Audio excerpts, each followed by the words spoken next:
A paz do Senhor para os irmãos e para as irmãs. Meu nome é Márcio Gomes, sou servo do Deus Altíssimo e mais uma vez estou aqui para compartilhar a palavra de Deus.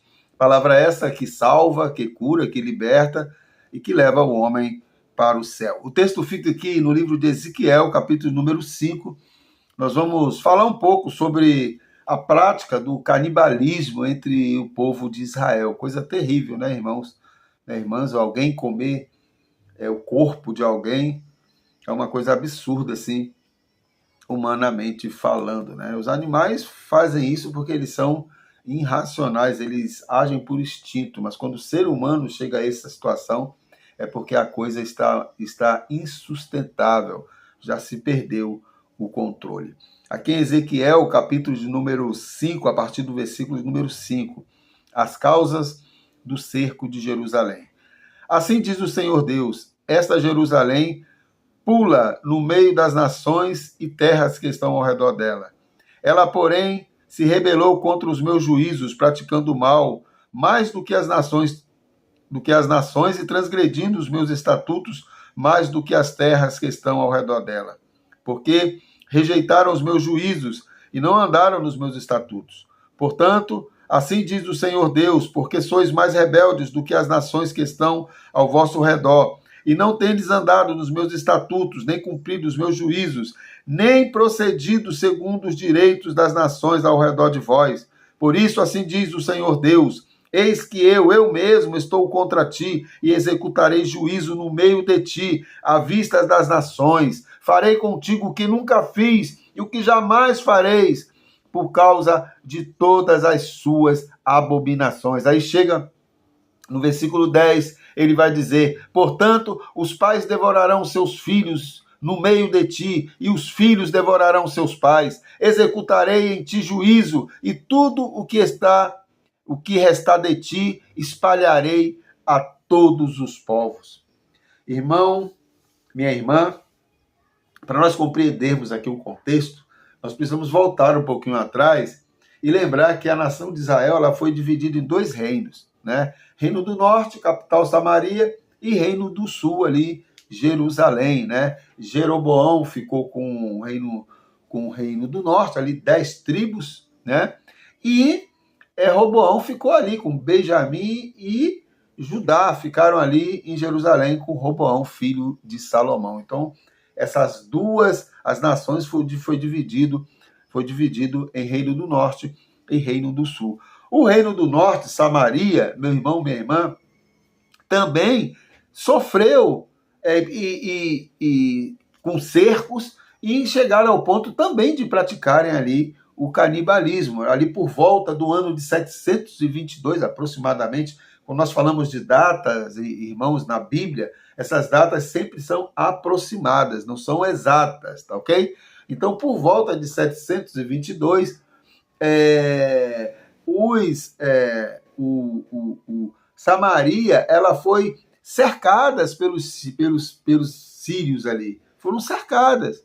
Né? O povo foi cercado, a cidade foi cercada. E uma das estratégias dos inimigos era cercar a cidade, cortar abastecimento de alimentação e água. E as pessoas iam definhar ali de uma forma até chegar um momento de ficar insuportável e eles se entregarem. Por quê? Porque a maioria das cidades tinham fortalezas muito grandes. Então, para facilitar a invasão, eles faziam isso, cercavam e cortavam água e alimentação. A gente vai ver lá em 2 Reis, capítulo 6, do versículo 24 ao 29, esse cerco ali a Samaria, onde duas mulheres ali, elas acertam ali, em uma comer o primeiro filho da outra e se alimentarem dela. Quando ela vai comer o filho da outra lá, ela esconde o corpo e não permite que a outra come o seu filho, né? E aí o rei vai passando e o rei presencia essa situação. E diz o texto lá que o rei fica horrorizado e rasga, né, suas vestes e fica em pano de saco e se humilha na presença do Senhor. E assim o povo foi subjugado pelos sírios, né? Foram levados cativos, né? Porque o povo não suportou. O que eu quero compartilhar com os irmãos é dizer o seguinte: Imagine, meu irmão, minha irmã, se Deus ele agisse da mesma forma que agiu durante ali o período veterotestamentário, né, o famoso Velho Testamento. Apesar que Flávio Joséfo, ele vai relatar, Flávio Joséfo é um grande historiador judeu, né, ele tinha cidadania, na verdade não é judeu, Flávio Joséfo era romano, mas ele é um dos historiadores mais conceituados, né, e ele escreveu narrando o que aconteceu lá no ano 70, né? Jerusalém, houve um cerco ali em Jerusalém pelos romanos, ali, liderado por Tito, que era filho do imperador Vespasiano, e nesse cerco ali de Jerusalém, o povo chegou ao ponto de praticar também o canibalismo. Volto a falar, era estratégia de guerra fazerem isso, cercam a cidade, cortam a água e a alimentação, e ali o povo vai definhar de uma forma ao ponto de acabar se entregando e não ter condição nenhuma de lutar, de se defender, né, contra os inimigos. Mas o que eu gostaria de refletir com os irmãos acerca de tudo isso, primeiro, os motivos que a gente vai ver por que Deus fez isso. O interessante é que quando nós vemos lá em Romanos capítulo 1, lá vai dizer que que a ira de Deus se manifestou a todos os homens. Aí ele vai dizer por quê? Porque eles transformaram a verdade de Deus em mentira, adorando mais criaturas do que ao Criador. E é o que está acontecendo aqui no contexto de Ezequiel capítulo 5. E é o que acontece muito nos nossos dias, por isso que eu faço essa pergunta. Por que Deus não age hoje da mesma forma que agiu no passado? Tanto no período veterotestamentário, como no início do período neotestamentário. Acabei de dizer aqui, no ano 70 aconteceu isso. De novo. Ali com o cerco romano, ali liderado por Tito. Mas vamos ver aqui no texto. Por quê? Por que o povo foi punido por Deus? Por quê? Primeiro, eles rejeitaram os estatutos de Deus. Versículo do 5 ao 11. Rejeitaram os estatutos de Deus. Segundo, eles foram mais rebeldes, meu irmão, minha irmã, que o povo mundano. Quando nós olhamos hoje para certos comportamentos da igreja, do povo de Deus, a gente fala, rapaz, o povo tem gente que se diz cristão, que consegue ter comportamento pior do que o pessoal do mundo. Quer ver um exemplo? Você pega uma pessoa do mundo, muita gente respeita a Bíblia. A Bíblia é o livro mais lido em todo o mundo. Em todo o mundo. Você chega nos presídios, você distribui a Bíblia para os presidiários, eles respeitam a palavra de Deus. E você vê gente se dizendo cristão, querendo descredibilizar as Escrituras, querendo colocar algo acima das Escrituras.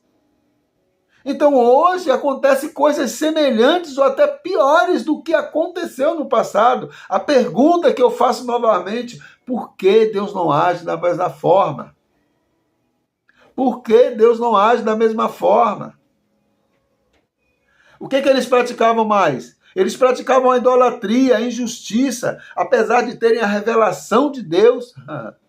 Tem muita gente que conhece a Bíblia, conhece as Escrituras, mas continuam praticando coisas que desagradam a Deus. Aí veio o julgamento, veio a fome, onde ele diz aqui no capítulo 10, vocês terão fome, vocês chegarão ao ponto de comerem o corpo do outro, praticarem o canibalismo, passará a espada sobre vocês, e vocês serão exilados, vocês serão levados cativos.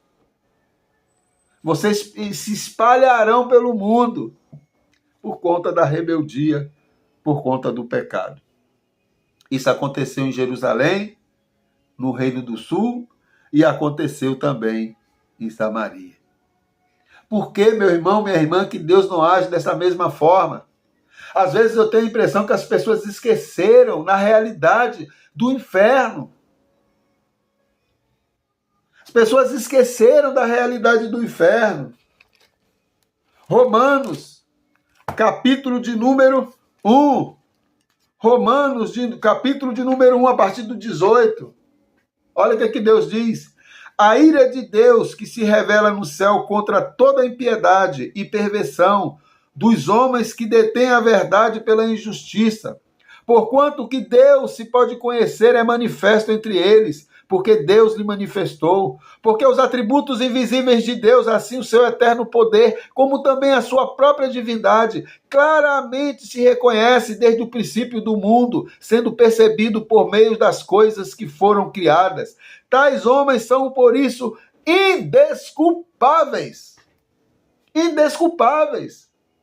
Hoje, meu irmão, minha irmã, nós vemos comportamentos piores do que Sodoma e Gomorra. Versículo 21 de Romanos 1, porquanto, tendo conhecimento de Deus, a mesma coisa que estava acontecendo aqui em Jerusalém, no contexto de Ezequiel. Porquanto, tendo conhecimento de Deus, não o glorificaram como Deus, nem lhe deram graças, antes se tornaram nulos em seus próprios raciocínios, obscurecendo-se-lhes o coração insensato. Inculcando-se por sábios, tornaram-se loucos e mudaram a glória de Deus incorruptível em semelhança de imagem de homens corruptíveis, bem como de aves, quadrúpedes e répteis. Adoração a imagens, a homens, é o que mais nós vemos hoje. As pessoas estão adorando mais a homens do que a Deus. Homens ensinando heresias, ensinando coisas antibíblicas. Homens que outrora pregavam o evangelho, hoje se desviaram do evangelho e as pessoas estão aceitando, o povo está aceitando isso. Está reconhecendo como autoridade maior do que as escrituras a palavra desses hereges que estão surgindo nesse século. Que todos os dias surgem com uma suposta revelação diferente, trazendo doutrinas de demônios para dentro da igreja. E o povo de Deus sendo contaminado. Isso é que está acontecendo. Mudando a glória de Deus, incorruptíveis, em semelhança à imagem de homens corruptíveis, bem como aves, quadrúpedes e répteis. Por isso, olha porque a ira de Deus se manifesta. É a ira de Deus, meu irmão. Às vezes nós esquecemos da ira de Deus. Parece que a igreja esqueceu da ira de Deus. Parece que a igreja esqueceu da existência real do inferno. Daqueles que serão lançados no lago de fogo, como diz lá em Apocalipse, segundo as Escrituras. Versículo 24, por isso Deus os entregou tais homens a imundícias pelas concupiscências do seu próprio coração, para desonrarem o seu corpo entre si, pois eles mudaram a verdade de Deus em mentiras, adorando e servindo a criatura em lugar do Criador, o qual é bendito eternamente. Amém. Por causa disso, os entregou Deus às paixões infames, porque até as mulheres mudaram o modo natural de suas relações íntimas por outros, contrário à natureza. Semelhantemente, os homens também, deixando o contato natural da mulher, se inflamaram mutuamente em sua sensualidade, cometendo torpeza, homens com homens, e recebendo em si mesmo a merecida punição do seu erro. A ira de Deus se manifestando na vida desses homens, dessas mulheres, desse povo, porque se afastaram de Deus. Estão preferindo seguir a homens, conceitos humanos, do que adorar a Deus. Agora a pergunta que eu faço, por que Deus não age hoje, nos dias de hoje, da mesma forma que Deus agiu no período veterotestamentário? Sabe por quê? João 3,16. Deus amou o mundo de tal maneira que deu seu Filho unigênito para que todo aquele que nele crer não pereça, mas tenha a vida eterna. No livro de Filipenses, capítulo de número 2, ele vai dizer que Jesus, subsistindo em forma de Deus, Não teve por usurpação ser igual a Deus. Antes ele veio, assumiu a forma humana, viveu como homem entre nós. E diz que ele foi obediente até a morte e morte de cruz. Mas Deus lhe deu um nome acima de todo nome, no qual todo joelho se dobrará, nos céus, na terra e debaixo da terra, e toda língua confessará que Jesus Cristo é Senhor. É por isso que Deus não age da mesma forma que ele agiu no passado. Nós estamos, meu irmão, minha irmã, na dispensação da graça. A graça, na verdade, sempre esteve manifesta na vida do povo. Mas hoje, meu irmão, minha irmã, nós temos uma graça salvadora, bendita e amorosa através do nosso Senhor e Salvador Jesus Cristo. Hoje ele está intercedendo por nós diante de Deus. Por isso que nós não somos consumidos. Hoje ele está à destra do Pai, intercedendo pelo povo de Deus. Assim como ele intercedeu por aquele povo quando ele estava na cruz, onde ele diz: Pai, perdoa-lhes, eles não sabem o que fazem. A humanidade, meu irmão, minha irmã, está perdida. As pessoas estão se afastando cada vez mais de Deus. Estamos vivendo hoje pior, tendo comportamentos piores do que Jerusalém teve, do que Samaria teve. Mas Deus, na sua infinita misericórdia, porque a palavra de Deus vai dizer, palavra de Deus, que é isso aqui, ó, a Bíblia Sagrada, é a palavra de Deus, não contém a palavra de Deus. A palavra de Deus diz que a vontade de Deus é que todos os homens venham ao pleno conhecimento, tenham o pleno conhecimento da verdade. A vontade de Deus é que todos os homens sejam salvos. Foi por isso que Jesus veio e morreu por mim e por você, para que todo aquele que nele crê não pereça, mas tenha a vida eterna. Que o Senhor te abençoe e te guarde. Que o Senhor faça resplandecer o seu rosto sobre ti, meu irmão, minha irmã, e tenha misericórdia de nós. Que Deus tenha misericórdia do mundo. Que Deus tenha misericórdia da humanidade. Que Deus tenha misericórdia da igreja. Que Deus tenha misericórdia de você e de mim.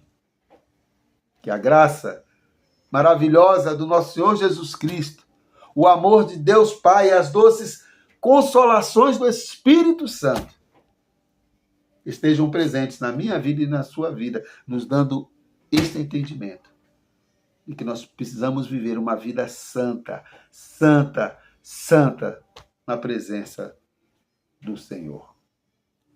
Fique na paz e que Deus nos abençoe em nome de Jesus.